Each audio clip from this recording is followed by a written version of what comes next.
Have you ever wondered what would it be like to make $1 million as a solopreneur?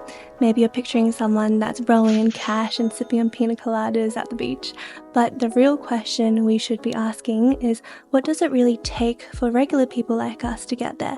And is it actually possible? Well, achieving true financial freedom actually takes a lot more than we might think. But yes, earning 7 figures as a solopreneur is 100% possible. And let's dive into exactly how. I'm Annie, I'm a brand and web designer and founder of emptistudio. And if you're interested in topics like making money online and how to build a brand and a business revolving around doing what you love, then you're going to love this article, which we're going to dive into by Ryan Durrani, which he titled 7-Figure Solo Freelancer Secrets That Nobody Else Will Tell You, But I Will. And there's 6 main lessons that we're going to cover today, and I've linked this whole slide deck for you down below so you can keep referring back to it whenever you need. Everyone dreams of hitting that elusive 7-figure mark within the business, but let's be really honest, making $1 million as a one-person business is incredibly challenging. You can't just learn a new skill and you can't just buy another course that promises these great results. It's not going to happen overnight, and honestly, it might not happen at all, and you've got to be okay with that. And remember that not reaching $1 million milestone doesn't mean you failed. In fact, not many people ever do. And success is about so much more than what's in your bank account, and life doesn't care how many digits is in your savings, and neither does your friend, family, colleague, or partner.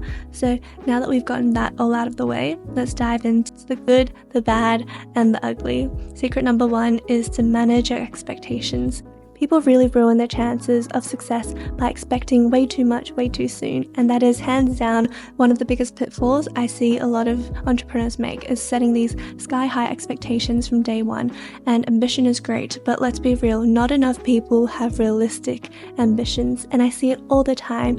A lot of us are frustrated with our lives and our businesses, and that's because we're expecting this overnight miracle kind of success. And here's the truth, building anything great takes the proportionate amount of time and investment. And if someone tells you that it's going to take 2 years to see significant success, are you still going to continue? Are you still going to build that business? Are you still going to get started and commit? It's like YouTube, for example. A lot of people never get monetized until their first, second, or third year. And if your dream is to start a channel, are you going to get started knowing that in those first 2 or 3 years, you won't see a dime come in? Are you still going to commit?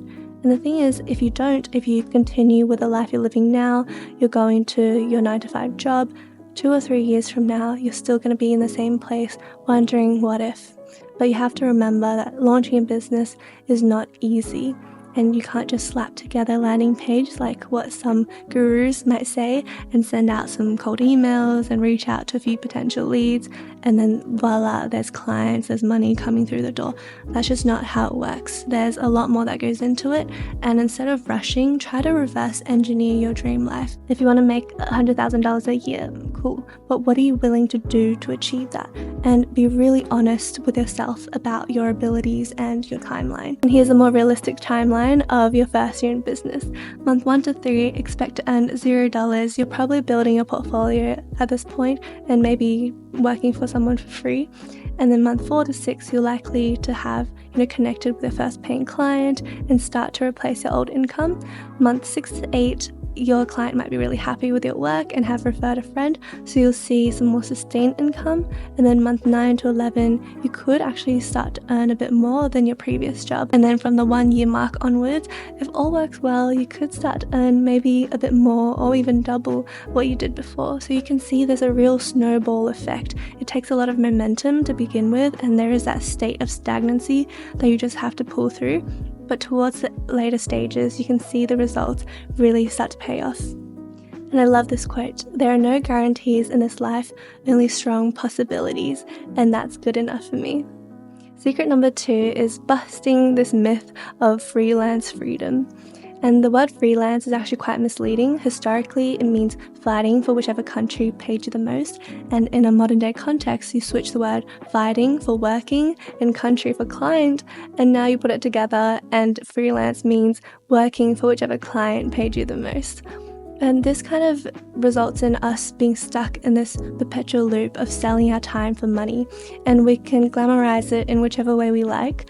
But the truth is, without clients paying our bills, the only thing free in our lives will be our calendars, because we will be unemployed.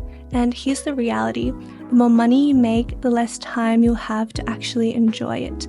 And balancing client work, invoicing, and an endless to-do list can quickly become really overwhelming. So how do you stop this from happening? Well, you need to be really intentional from the start to know how many clients you like to work with, what are the types of clients you like to work with, and how much money you'd like to earn, and then stick to those limits. If your work is starting to spill into your personal life, which it inevitably does, there's 2 ways of stopping this from continuing. Number 1 is you delegate and you forfeit some of your profit to pay for an employee. Or option 2, you start to earn enough to balance your life and work. And what that means is raising your prices and limiting the amount of clients you work with at a more premium rate. And this seems really simple on paper, but when you're wrapped up and caught up in all the day-to-day of client projects, you can really soon start to lose control. Which brings us to secret number 3, which is understanding how failure is part of the journey. You've probably heard of the phrase that failure is not an option, but in reality, failure is not only an option, it's a guarantee. Remember that our business is not our identity, even though it feels like it a lot of the time. And remember that setbacks, they're just part of the process. Growth is one of the most unpredictable things, and if you build a business with the expectation that you'll only ever win, it'll really bring you down if anything goes wrong.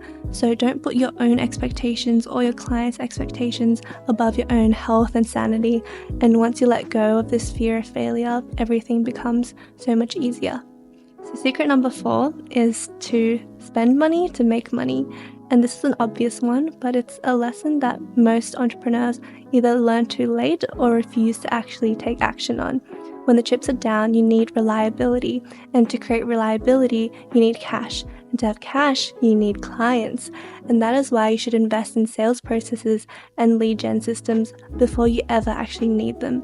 You might be able to grow to $100,000 a year without spending a penny like I did. I was able to hit that mark without spending anything on ads. But the thing is, you shouldn't get complacent just because you're booked out for now. In fact, this is the best time if you have income coming in and you can kind of spend that energy focusing on other aspects of your business, learning about sales funnels, building email lists, and testing paid ads. Now, I know this sounds really daunting. It was for me at one point as well, but I'm going to create some more videos and trainings on these topics. So hopefully you can start to implement this into your business and build that stability. Next is secret number 5, which is my favorite, and that is to prepare for the itch. Freelancing is usually just a means to an end. Now think about it. When you started your business, you wanted to make money doing what you love, right? But the thing is, nobody in their right minds wants to be bound to clients forever. And the truth is, we all want time back, and that is the real reason why we started our business in the first place, to be rich in time and free from the pressures of work. And as creatives, as entrepreneurs, and as a generation, we're always itching for something new, be it to create your first online course, to start a YouTube channel, to launch a podcast, to travel the world, or heck, if you want to go back to your stable career with a monthly paycheck, you get to choose whatever you decide. And when that itch comes, you gotta be prepared. It's less of a shiny object syndrome, as the author puts it in this article, and it's more of a find a new purpose kind of disease. And at some point, you're gonna lay in bed and think, I wonder what else can I do with my life? And that is the moment. So set aside some money to play with these new ideas that's gonna come up. If you hate your work, you can quit. You're the boss, remember? And don't be afraid to pivot. And remember that change is part of the business. You can explore new ventures when the time is right and have fun with it. Secret number 6, which is the final one, is that gratitude goes further than greed. How often do you actually step back and appreciate what it is that you have? And most of us, we're more concerned with doing more than being happy with what we have in the moment. So set these big, audacious goals, but don't let them steal your happiness. Just like Norman Vincent Peale famously said, shoot for the moon, and even if you miss, you'll land amongst the stars. So enjoy the journey and remember why it is you started in the first place. If you enjoy this video, I know you'll love this playlist on the left right here, where I dive into more entrepreneurship topics and trainings just like this one. And if you prefer listening on the go, we also have a podcast called the Brand Creator Podcast. You can find me there, and I'll see you in the next video. Bye!